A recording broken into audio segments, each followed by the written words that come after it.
cousin à moi. Et puis on avait rendez-vous, on devait partir en moto. Et puis la journée était impeccable. Il y a un frère qui est venu chez moi, un cousin à nous. Et j'ai dit, reste là, je reste avec mon frère, je peux pas rester, je suis obligé de partir. Et puis là, je suis parti en moto. Et même pas 10 minutes après, 10 secondes, le temps de sortir de chez moi et de prendre la nationale, on a fait un accident. Je sais pas à quelle allure on est arrivé, mais on est arrivé fort. On est arrivé sur la grande nationale, la moitié du monde, vous étiez tous là, j'ai rien à vous cacher.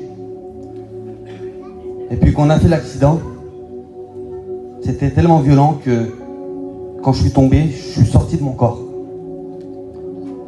Le seul truc que je m'en rappelle, c'est que je disais, Seigneur, si je dois partir, que je voie quelqu'un en moins de ma famille. Et puis même pas le temps de finir cette phrase-là, que quand j'ai ouvert les yeux, j'ai vu mon petit frère. Et quand j'ai vu mon petit frère, il aurait pu pleurer, sauter en l'air, je sais pas, de pas savoir où donner sa tête. Et puis quand j'ai ouvert mes yeux, je voyais mon petit frère. Il avait la tête courbée, et puis il était en train de prier.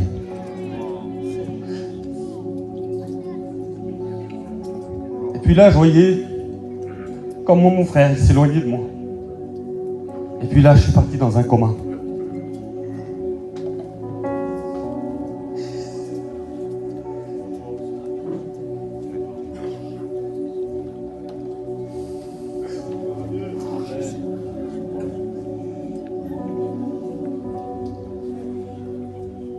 Et puis quand j'ai ouvert les yeux, je me suis retrouvé à l'hôpital. Je venais juste de sortir du scanner, des radios. Et puis là, le docteur est venu me voir et j'ai demandé. Je dis, qu'est-ce qui se passe?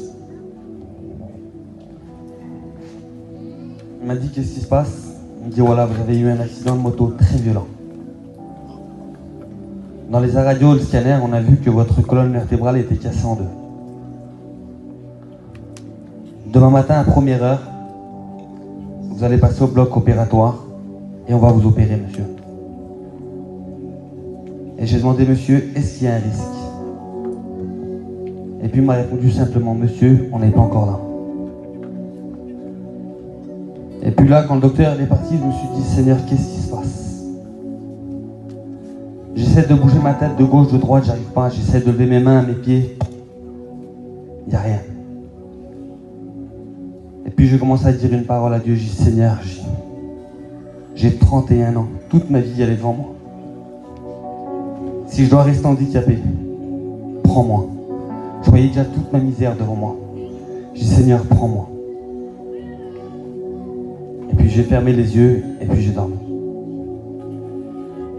Et puis le lendemain, avant de passer à l'opération, je suis repassé un scanner. Et quand j'ai passé ce scanner-là, ça n'avait rien à voir à ce qu'ils avaient dit un jour avant. Ma colonne vertébrale était mise en place normale comme si il n'y avait jamais rien eu. Ils ont juste trouvé que j'avais juste 2 vertèbres, mais qu'il n'y avait rien de méchant. Ce que Dieu a pu faire pour moi, il peut le faire pour chacun d'entre nous. Il faut simplement le vouloir. Que Dieu vous bénisse. Amen.